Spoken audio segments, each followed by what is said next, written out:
What if freedom was waiting just beyond the walls, not on a road, not across the sea, but in the sky?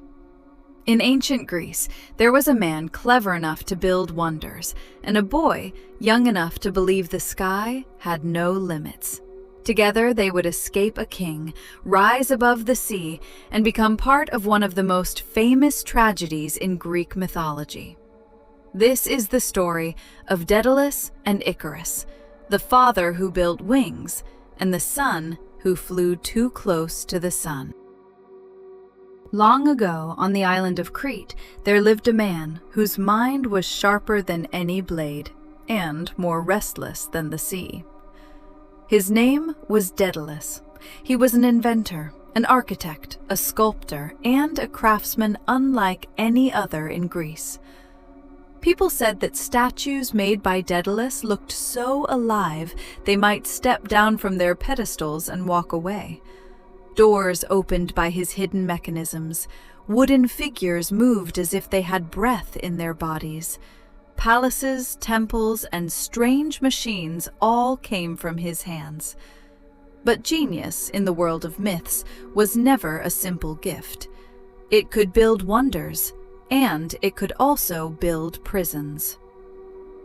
Daedalus had been invited to Crete by King Minos, a powerful ruler who wanted something no other king possessed. Beneath his palace, Minos commanded Daedalus to design a structure so confusing, so twisted, that no one who entered it could ever find the way out. It was called the Labyrinth. Daedalus planned corridors that turned back upon themselves, stairways that led nowhere, stone passages that seemed to shift in the dark. Every path looked like a possible escape, but each one only led deeper into the maze. And at the heart of the labyrinth, King Minos kept a terrible creature: the Minotaur. Half man, half bull, born from shame and cursed blood, the beast waited in the darkness. Its breath echoed through the tunnels, its horns scraped against the stone, and no one sent into the maze ever returned. Daedalus had created a masterpiece, but as he stood before the finished labyrinth, he felt no pride. He knew what it would be used for. He knew that people would suffer inside the walls he had designed. Still, King Minos was pleased, and for a time, Daedalus lived in the palace with his young son, Icarus. Icarus had bright eyes, quick hands, and a spirit that never liked to stay still.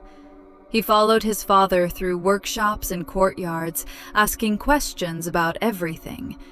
How does that wheel turn? Why does the shadow move? Can wood be made to fly? Daedalus would smile at him, though his smile often carried sadness. One question at a time, Icarus. But Icarus was not a boy made for one question at a time. He wanted the world all at once. He loved the harbor, where white sails moved across the blue water. He loved the cliffs, where gulls circled above the waves. Most of all, he loved to watch birds fly. They rose from the roofs of the palace. They glided over the sea. They passed beyond the walls, beyond the soldiers, beyond the reach of any king. To Icarus, birds were the freest creatures in the world, and freedom was something he and his father would soon need desperately. King Minos admired Daedalus, but he did not trust him. Daedalus alone knew the secret of the labyrinth. Daedalus alone knew its hidden paths, its traps, and its design. And a king who built his power on secrets could not allow a man like that to leave. So Minos gave his command. Daedalus and Icarus were not to return to Athens. They were not to leave Crete. They would live under watch, surrounded by guards, with the sea before them and the palace walls behind them. The inventor had built a prison for others. Now he found himself inside one. At first, Icarus did not fully understand. He still wandered the palace gardens. He still watched the ships below. He still dreamed of distant cities beyond the sea. But soon he noticed the guards at the gates. He noticed how they followed his father. He noticed how letters were taken away. He noticed how boats left the harbor without them. Every road seemed closed. Every gate seemed watched. Every ship seemed forbidden. One evening, as the sun sank over the sea, Icarus stood beside his father on the palace balcony. The water below had turned gold. The sails in the harbor glowed like small white flames. "Father," Icarus asked, "when are we going home?" Daedalus did not answer at once. He looked toward the sea. "We cannot leave by land," he said softly. "Minos controls the roads." Icarus looked at the harbor. "Then by sea?" "The king controls the ships." The boy frowned. "Then there is no way." Daedalus watched a bird cross the evening sky. For a long moment, he said nothing. Then he whispered, "No, there is always a way."